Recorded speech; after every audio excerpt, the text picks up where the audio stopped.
orla, né, que a gente está experimentando aqui. E a gente agradece muito a Deus pela vida dele, né, pela sua visão, pela sua liderança, pela sua amizade, né? E isso aqui só quem conhece que sabe, né?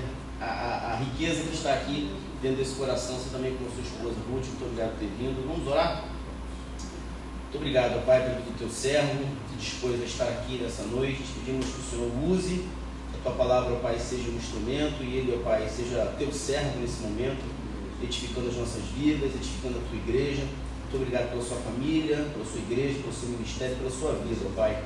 Fala o nosso coração nessa noite, em nome de Jesus. Amém. Amém. Obrigado. Gente, 2 anos já se passaram, né? Então é um privilégio enorme participar dessa festa espiritual com os irmãos. É uma alegria muito grande estar aqui. Nós estivemos aqui na inauguração, pregando a inauguração, me lembro aquela chuvinha fraca que teve, né? Chuva de bênçãos, né? Espelhou tudo, né? Aquela coisa toda, mas a gente estava aqui firme e forte, né? Eu vejo assim, o progresso dos irmãos, tudo que ouço dos irmãos, pastor Rodrigo e de todos aqueles que participam, né, desse projeto, sempre são coisas que me alegram muito o coração, me trazem esperança, me trazem alegria, né? Louvado seja o Senhor por isso, irmãos. Então é um prazer. Eu trago uma palavra dos irmãos, uma palavra de aniversário, uma palavra de esperança. E essa palavra que eu lhes trago nessa manhã, nessa noite, melhor dizendo, né, ela é uma palavra de caminhada da igreja. A igreja é um povo que caminha, não é? É um povo que serve, é um povo que espera, é um povo que tem os olhos colocados na esperança, é um povo que sofre, é um povo que recebe de Deus alegria, proteção, mas continua seguindo o seu caminho. Nós não temos um lugar de repouso aqui. Todos nós sabemos disso, né? Nós somos um povo que estamos em peregrinação. Nós estamos caminhando em direção àquela direção que Deus tem indicado, né? Nós estamos indo para o nosso lar, nós estamos indo para o nosso lugar de chegada. Então isso é muito importante que tenhamos em mente. A igreja não está pronta, ela está sempre num processo de construção, sempre. Você tira um retrato de uma igreja, um determinado dia, aquilo ali não é a igreja ela está naquele momento assim, mas ela está sempre em construção, sempre em processo de desenvolvimento, porque ela segue a direção que Deus dá para ela. E falar em peregrinação, então eu trago para os irmãos, para reflexão nossa nessa noite de aniversário, o Salmo 121. Quero convidar você à leitura do Salmo 121. Você que tem a sua Bíblia.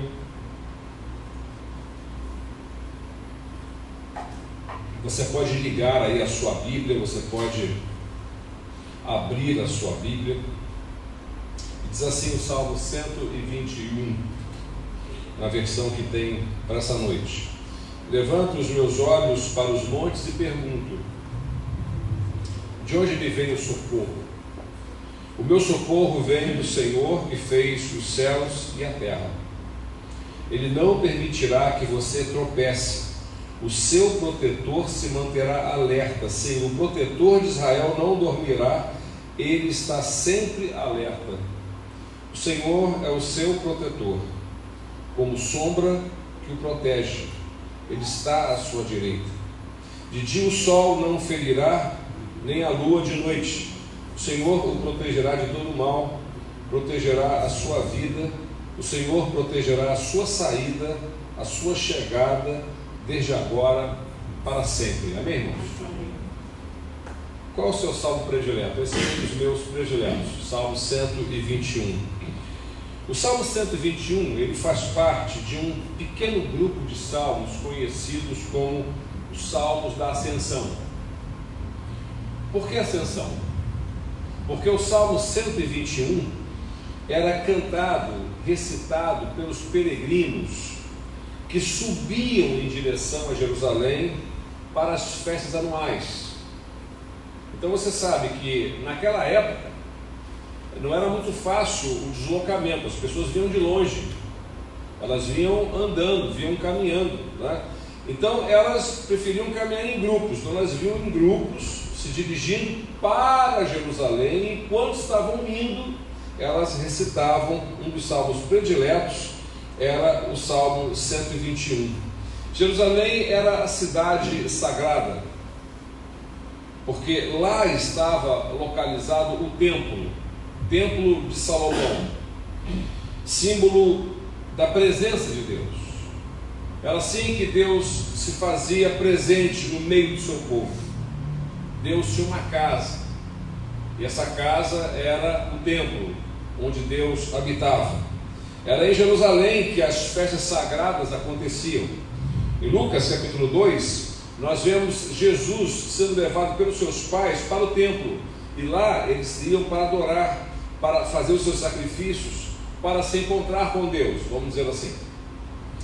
O povo peregrinava subindo até essa cidade sagrada, e para muitos era uma peregrinação de muitos dias, muito difícil, muito perigosa. Por isso ninguém viajava sozinho, eram as caravanas, e as pessoas iam em caravanas, e durante o percurso algumas canções eram cantadas. O Salmo 121 é uma dessas canções que o povo ia cantando enquanto se dirigia para Jerusalém. O Salmo 121 é uma canção cantada quando eles se aproximavam da cidade sagrada. E o que era que o povo dizia? O que o povo cantava nesse salmo? Quais são as afirmações que estão colocadas nesse salmo? Quais são as suas afirmações? O que é que o povo estava dizendo enquanto cantava o Salmo 121? A primeira coisa que podemos aprender nesse salmo é que quando o povo se aproximava da cidade sagrada, então o povo começava a reafirmar a sua esperança em Deus. A igreja é formada por gente que tem a sua esperança colocada em Deus, colocada no Senhor. O salmo se inicia com uma pergunta: elevo os meus olhos para os montes, de onde me vem o socorro? Ou de onde me virá o socorro? Por que indagar aos montes a respeito do socorro? Durante a peregrinação, em meio ao sol, suor, poeira e ao perigo, todo peregrino judeu se alegrava em ver o primeiro vislumbre das montanhas que circundavam Jerusalém. Se você sabe, Jerusalém fica na parte alta, uma parte bastante alta, por isso inclusive foi escolhida por Davi para ser a sede do seu governo, do seu reino, porque era uma cidade difícil de ser acessada, era uma cidade de onde se defendia melhor o trono do rei. A cidade edificada entre as rochas, que fazia dela assim uma grande fortaleza, uma fortaleza quase que inexpugnável. Tanto que Jerusalém, quem estuda a Bíblia, né, sabe que foi muito mais difícil para os conquistadores babilônicos, os medo-persas, conquistarem o reino de Judá com sede em Jerusalém, do que Israel com sede em Samaria. Por quê? Porque Jerusalém era uma cidade de difícil acesso, né? Então ela era difícil de ser conquistada. Então foi por essa razão que Davi ali colocou a capital do reino do sul, do reino todo, e posteriormente se tornou o reino do sul.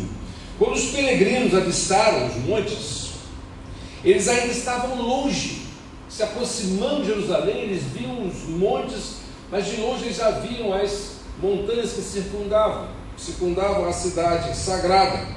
Então, quando eles viam esses montes, eles sabiam que estavam na direção certa, estavam caminhando na direção certa.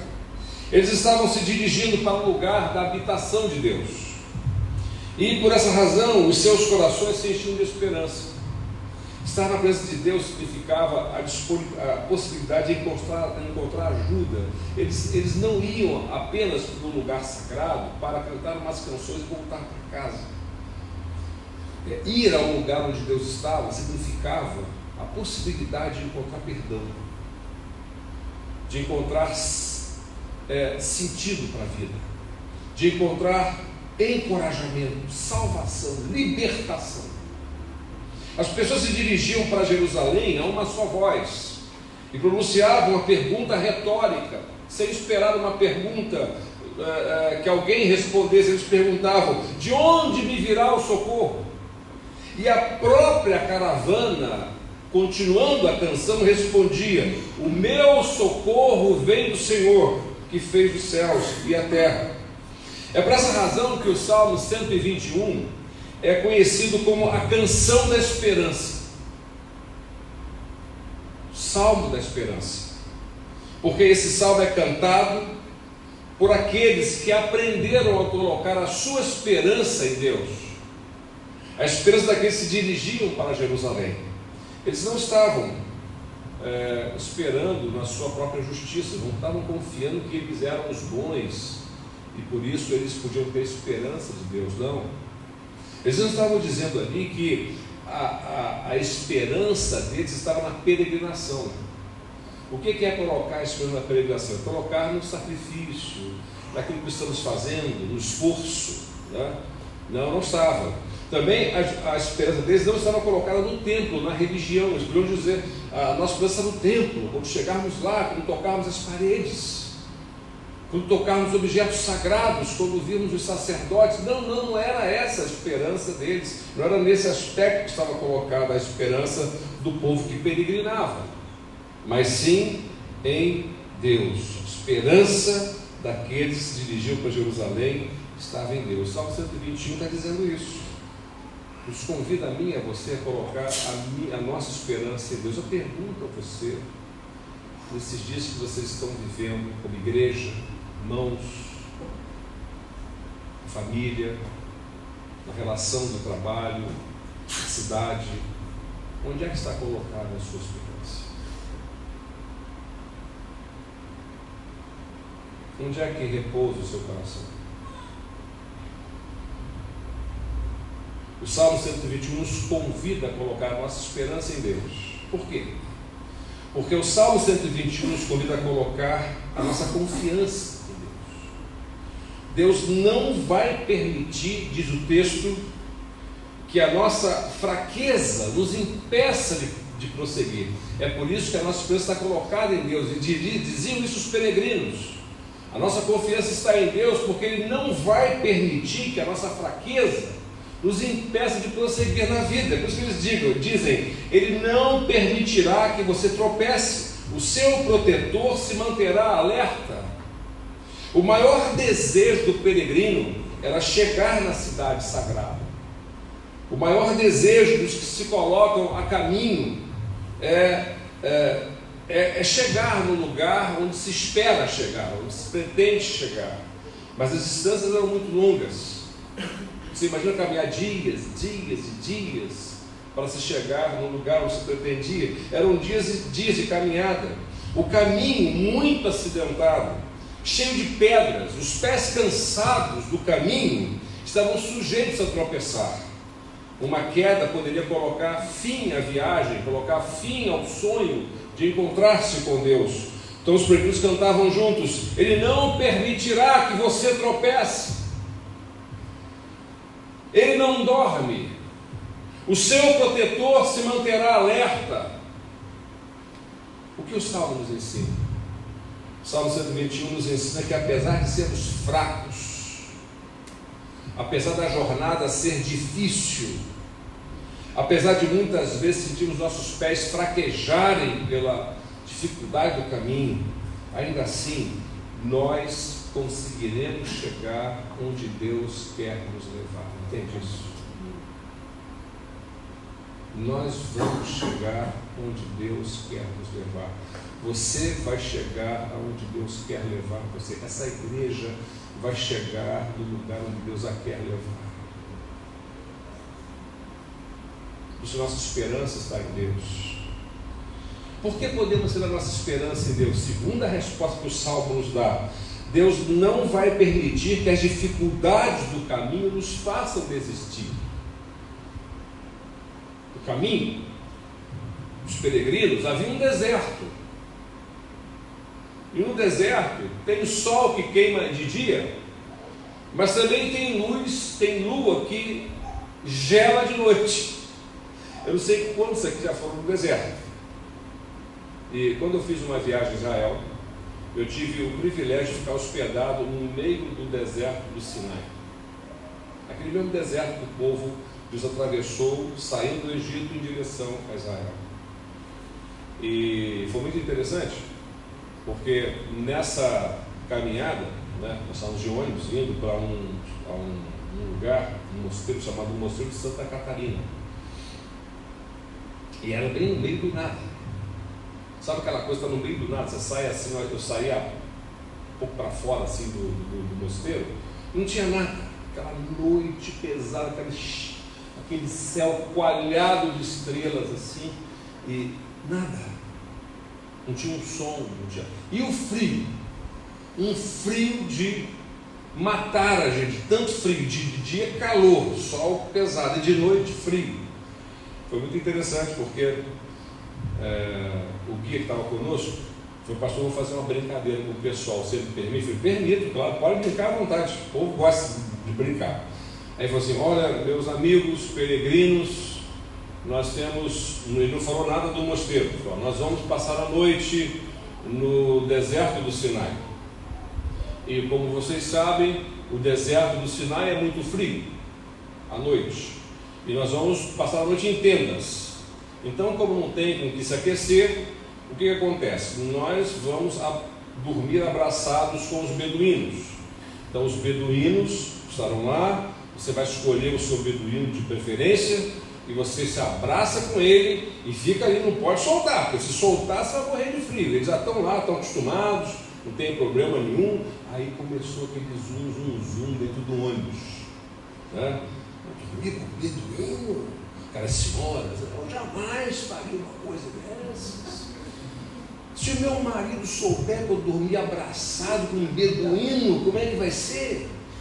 E ficaram ali conversando e assim, e me chamando: mas pastor, que absurdo, temos que fazer uma reclamação com essa empresa que nos trouxe até aqui. Eles não falaram nada, você nem viria dormir com um beduíno. Veja só, mas o beduíno não faz nada não, ele fica quietinho, você só abraça ele. Mas você está concordando com o que eu falei? Mas é frio, irmão.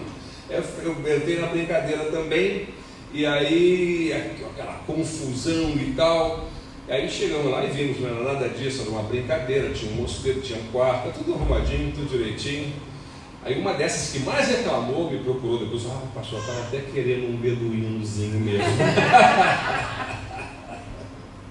O beduíno ficou fazendo falta para ela. Ou você assa durante o dia, ou você congela à noite. Os peregrinos tinham colocado sua esperança em Deus e diziam uma voz: o Senhor é como uma sombra que protege. De dia o sol não te ferirá, nem a lua de noite. O que o Salmo 121 nos ensina? Que na vida muitas coisas podem nos machucar. Como o sol pode queimar no deserto, na vida também tem muitas coisas que podem gelar o nosso coração, como as noites geladas do deserto. Mas Deus vai se interpor como uma sombra, como uma proteção entre nós e essas coisas que têm um imenso potencial de nos ferir na vida. A igreja do Senhor caminha na história e ela passa por muitas situações difíceis. Algumas vezes até a igreja é exposta a alguns perigos, situações que nem poderia imaginar que fosse enfrentar, como por exemplo foi a igreja do primeiro século. E hoje mesmo existem lugares no planeta que a igreja ela é massacrada, destruída, a igreja é perseguida. Por exemplo, se nós estivéssemos aqui hoje em Burkina Faso, se nós estivéssemos hoje aqui na Índia, se nós estivéssemos na Nigéria, nós estamos correndo risco de vida se estivéssemos reunidos aqui. Ainda hoje há irmãos crentes, cristãos, que pagam um altíssimo preço, muitas vezes até com o seu próprio sangue, para testemunhar do amor de Jesus. Talvez, eu não sei, sabe, pastor Rodrigo, se a gente vai ver com os nossos olhos o tempo difícil para a igreja do nosso país. Por enquanto, estamos com as portas abertas. Estamos anunciando o Evangelho. Ninguém que está com medo que vai chegar aqui e prender todo mundo, não é isso? Alguém está com medo disso? Não, medo de alguém chegar a roubar o celular, isso pode acontecer. Mas prender a gente pela nossa fé? Não. Ninguém que está pensando nisso. Mas quem sabe esse dia não chega aqui no nosso país? Nem sempre é fácil ser um cristão comprometido com o testemunho da sua fé. Mas esses peregrinos estão dizendo que a sua esperança está em Deus. Eles têm a convicção de que o Senhor é quem os protege, o Senhor é quem se interpõe entre eles e os perigos, entre tudo aquilo que pode nos fazer desistir de seguir a nossa caminhada de fé e de esperança. De que você tem medo para continuar crendo e obedecendo e servindo ao Senhor? O que tem impedido você? Uma terceira coisa que esse salmo me ensina é que nós devemos colocar a nossa esperança em Deus, porque Deus não vai permitir que o mal destrua as nossas vidas.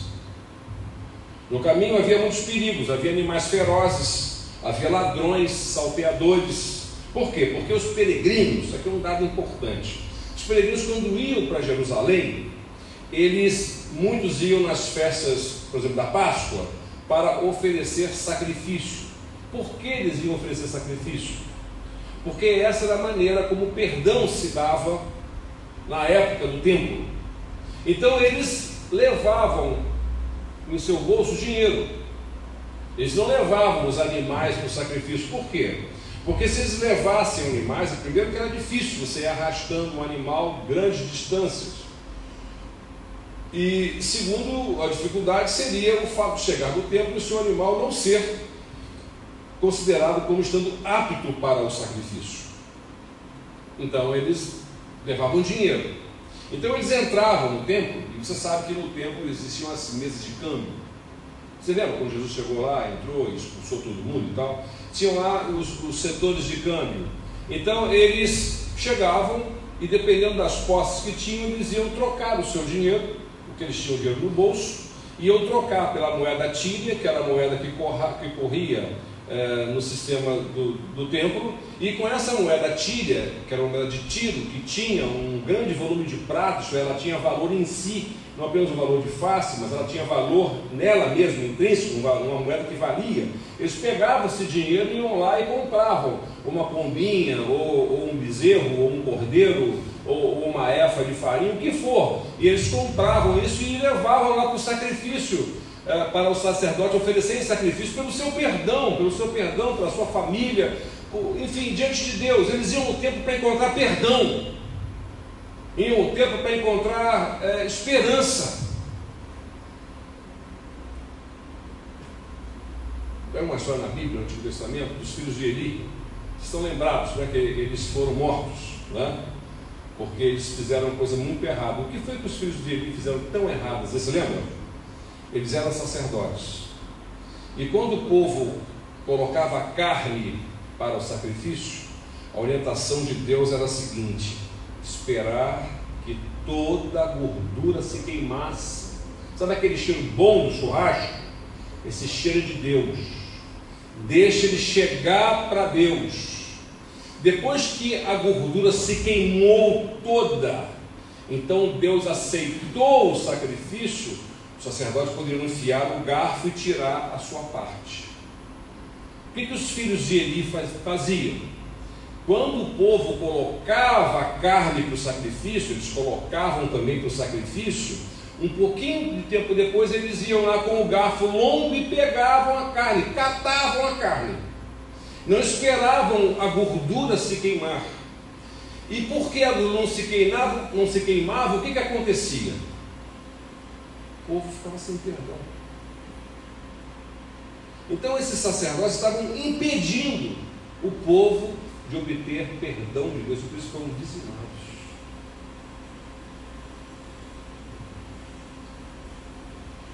bom samaritano, na parábola de Jesus, conta uma história de um judeu que estava voltando de Jerusalém, estava naquelas imediações ali e tinha dinheiro no bolso e foi assaltado.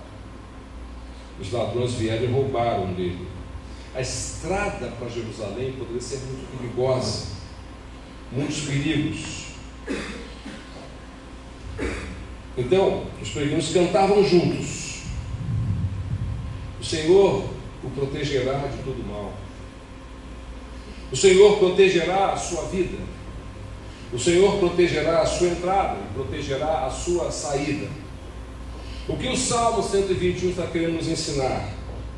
Que o caminho da vida tem muitos perigos, tem todo tipo de mal, mas nós podemos colocar nossa esperança em Deus, porque Ele é capaz de impedir que o mal nos destrua, que o mal destrua a nossa família, a nossa vida, nossos filhos, a nossa igreja.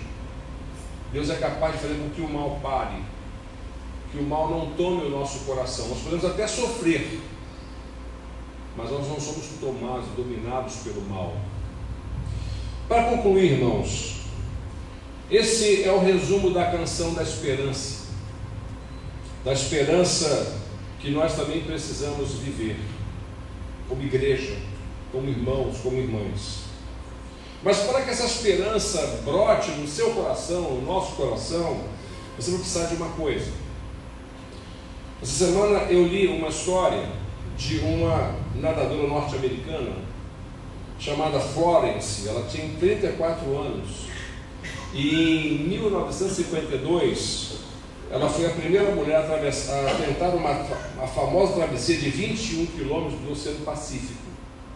Ela ia passar 21 quilômetros nadando. Você sabe que para cada quilômetro nadando isso equivale a 5.000 metros, a 5 quilômetros correndo, né? Ela ia nadar 21 quilômetros. As condições para aquela travessia estavam muito ruins naquele dia em que ela estava nadando. A água estava muito gelada, o Oceano Pacífico é muito gelado.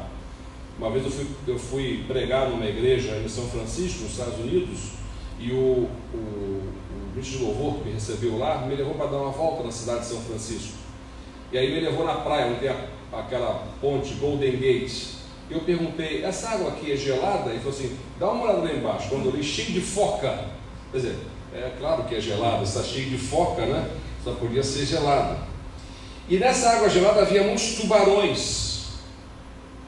Tantos que a equipe de bordo dessa nadadora estava tentando afastar os tubarões a tiro, matava os tubarões para que eles não atacassem a nadadora enquanto estava no percurso nadando. Ela nadou por 15 horas e 55 minutos. Quando faltava meio quilômetro para terminar a travessia, ela desistiu e pediu para ser retirada, para ser colocada no barco, tirada da água e colocada no barco.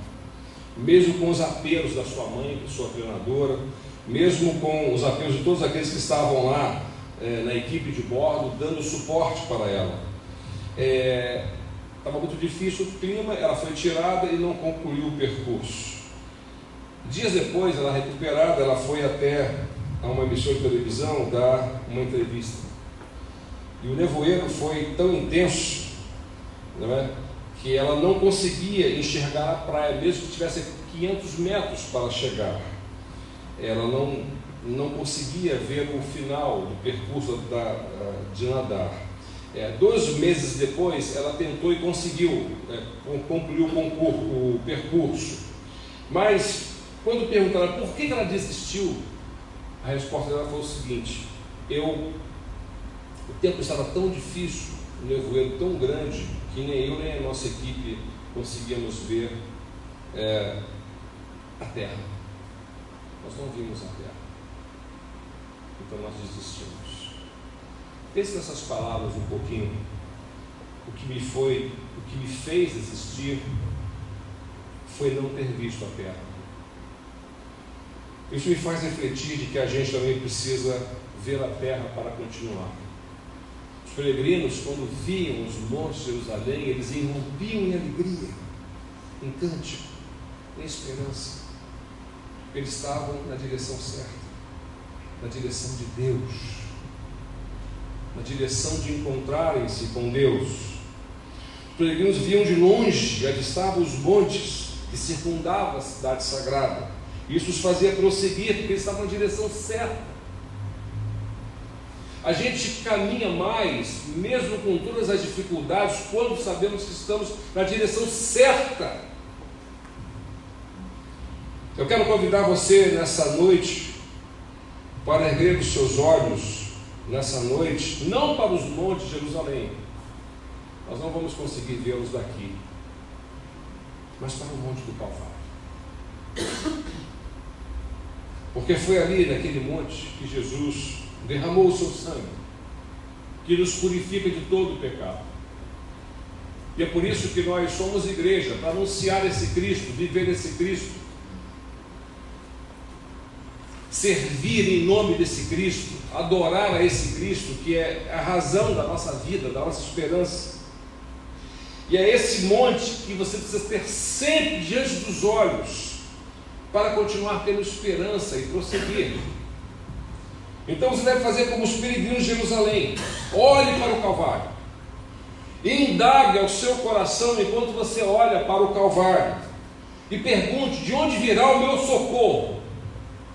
Se você se sente fraco, se você se sente sem forças para continuar, é importante que você escute as palavras de Cristo dizendo para você: venham a mim todos os que estão cansados e sobrecarregados, e eu os aliviarei, pois o meu jugo é suave e o meu fardo é leve. Se você foi ferido pela vida, se você em algum momento da sua caminhada você se sentiu machucado, porque a vida tem mesmo muitas coisas que nos machucam, a Bíblia diz que pelas pisaduras de Cristo nós fomos curados, sarados, fomos salvos, fomos restaurados. Se você foi atacado pelo maligno, se foi atingido pelo mal, se esse maligno que fica assediando você de dia e de noite, circundando você como um leão que procura tragar a sua presa, então você precisa deixar Jesus ser o seu protetor. Em uma certa ocasião Jesus disse para Pedro: Simão, Simão, Satanás pediu para cirandar você, mas eu orei por você, para que a sua fé não desfaleça. Eu não sei se vocês têm em mente o que está acontecendo aqui, a imagem que Jesus dá.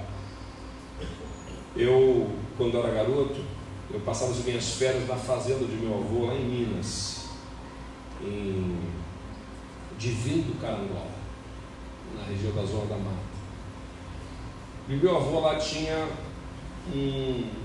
uma moenda que era movida por força de água, um riacho que passava e movia aquela roda de água, e ela rodava assim, ela fazia rodar duas pedras muito grandes, por vários mecanismos, né?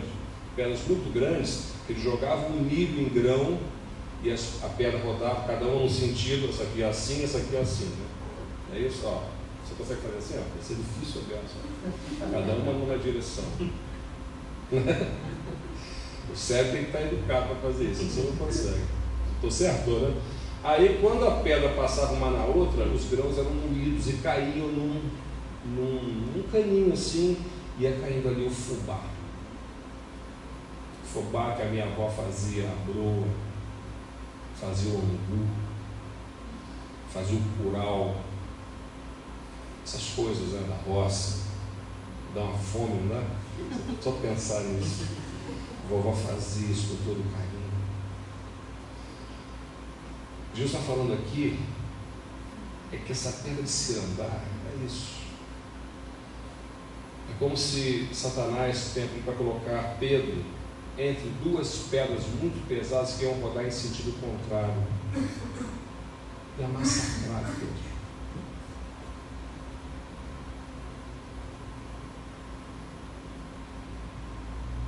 A vida tem esse potencial de massacrar a gente. Massacrar a casa da gente, os filhos da gente.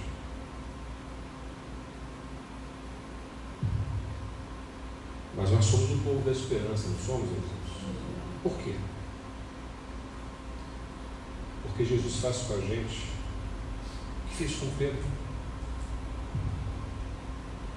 Jesus intercede pelo seu povo, intercede por mim, intercede por você, intercede por essa igreja, intercede pelo pastor dessa igreja, pela família.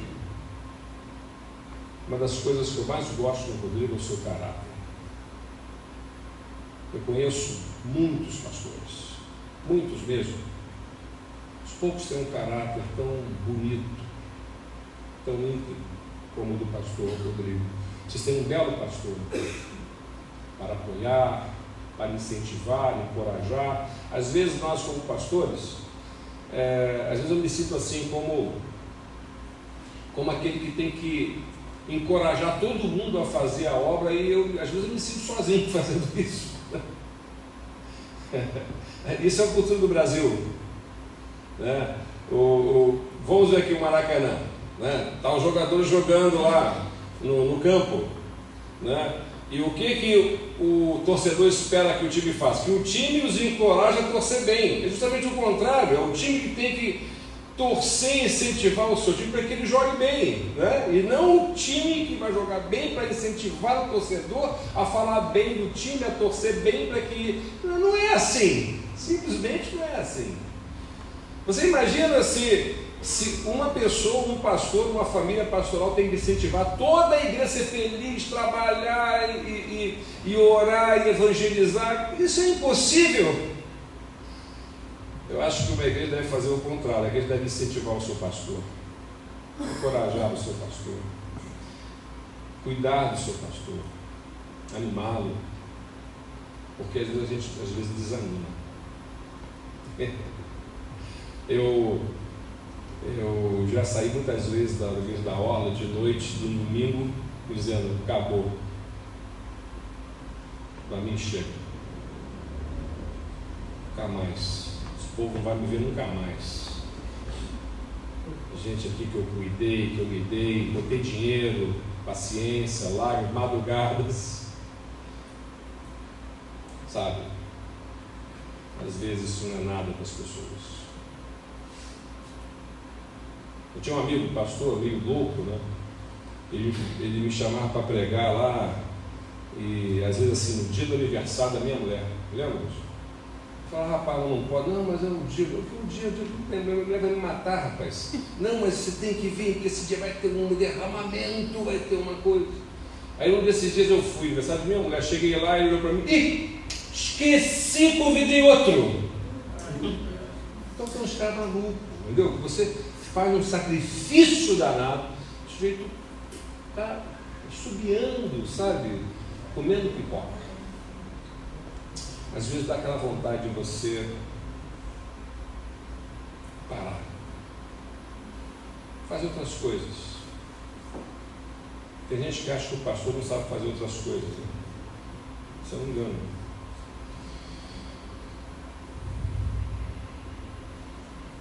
Então, se você foi atacado pelo maligno, pela maldade, de quem quer que seja, eu quero dizer para você que Jesus disse que você não vai ficar pelo meio do caminho. Nós vamos continuar em peregrinação. Nós não vamos ser impedidos nem pelas nossas fraquezas. Elas existem, mas elas não nos impedirão. Nós não vamos ser parados pelas dificuldades da vida. Elas existem, mas elas não nos pararão. Nós vamos ser feridos pelo maligno, pela maldade, mas esse assédio do mal não nos vai parar a caminhada em direção à glória, em direção ao lugar em que Deus quer nos levar. Nem ninguém será capaz de nos parar, nem o mal, nem ninguém, nem nada, nem a vida, nem as suas dificuldades, nem o trânsito de Itaboraí, tá certo? Vai nos parar. Então você vai precisar de Jesus. Esse povo não sabia que era Jesus, mas eles tinham sede de Deus. Nós sabemos que é Jesus. Então eleve os seus olhos para o monte. Que monte? Para o monte do Calvário. Leve os seus olhos pela fé, leve-os e contemple Cristo dando a sua vida na cruz por nós. Deixe Jesus ser o seu Salvador, o seu Senhor, a razão da sua vida, a razão do seu testemunho, a razão de você se levantar todos os dias, seguir com a vida.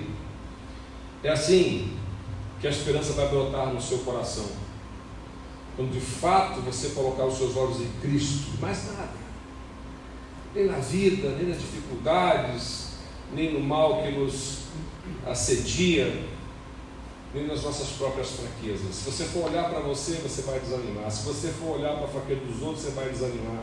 Se você for olhar para os desafios colocados, você vai desanimar. Então coloque os seus olhos em Cristo. Faça como aquele povo em peregrinação. Eles olhavam os montes e diziam: de onde me virá o socorro? Meu socorro vem do Senhor, que fez os céus e a terra. O nosso socorro vem do nosso Cristo, que venceu a morte e ressuscitou. Amém, irmãos? Quero convidá-los à oração. Nessa noite festiva, de alegria, de aniversário, nós vamos celebrar o fato de que o Evangelho pulsa vivo dentro do nosso coração e da nossa vida. Nós vamos orar em nome de Jesus.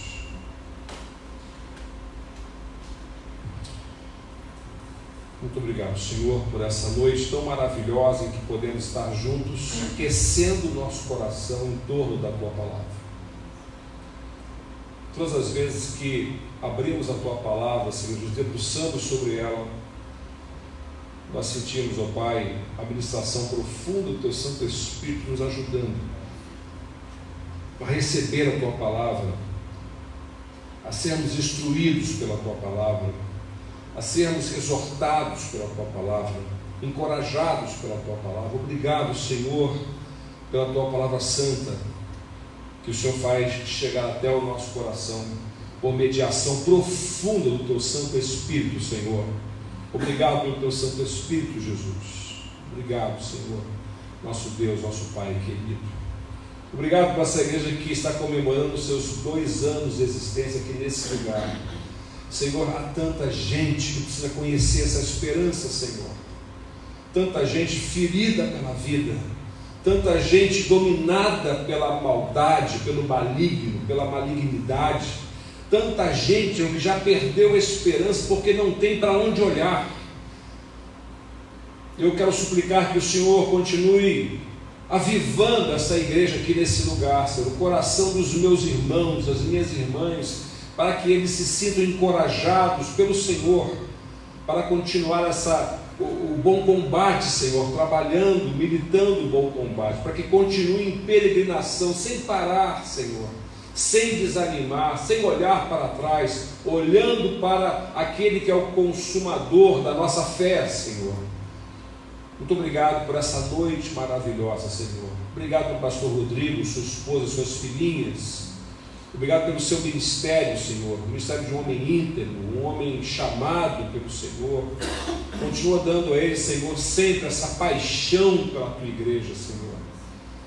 Muito obrigado por todos aqueles que estão aqui, Senhor, lutando, batalhando para que o teu evangelho seja vivo aqui, Senhor, anunciado aqui, para que Jesus seja conhecido, para que a tua palavra seja pregada, para que a esperança viva do Senhor brote nos corações. Muito obrigado por essa noite.